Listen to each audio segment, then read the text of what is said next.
વડોદરા જિલ્લાના વાઘોડિયા ખાતે જેઠ સુદ પૂર્ણિમાના પાવન અવસરે વડ સાવિત્રી વ્રતની શ્રદ્ધા અને ભક્તિભાવ સાથે ઉજવણી કરવામાં આવી। મોટી સંખ્યામાં સૌભાગ્યવતી મહિલાઓએ વડના વૃક્ષની પૂજા અર્ચના કરી પતિના દીર્ઘાયુષ્ય અને પરિવારના સુખ સમૃદ્ધિ માટે પ્રાર્થના કરી। વાઘોડિયાના વાઘનાથ મહાદેવ હાઈસ્કૂલ તેમજ નાની ભાગોળ ગરબા ગ્રાઉન્ડ નજીક આવેલા વડના વૃક્ષ પાસે વહેલી સવારથી મહિલાઓની ભીડ જોવા મળી।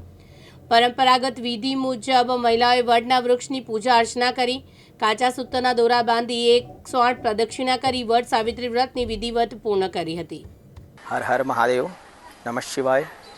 આજે પૂર્ણિમા વડ પૂર્ણિમા નિમિત્તે અખંડ સૌભાગ્યવતી બહેનોને અખંડ સૌભાગ્યવતી રહે એનું વ્રત કરે છે અને લક્ષ્મીનારાયણજી અખંડ સૌભાગ્યવતી રહે એવું ભગવાન મહાદેવને પ્રાર્થના કરીએ કે સરસ સરસ આગળ ને આગળ આવો અને આવો આપણો ધર્મ વધતો રહે અને સનાતન ધર્મની અંદર હિન્દુ ધર્મની અંદર આવી નવી ભગવાનોની વિશિષ્ટ પૂજા થતી રહે અને બહેનોને અખંડ સૌભાગ્યવતી રહે એવી ખૂબ ખૂબ શુભકામનાઓ એવી આપણે ભગવાન મહાદેવને પ્રાર્થના કરીએ।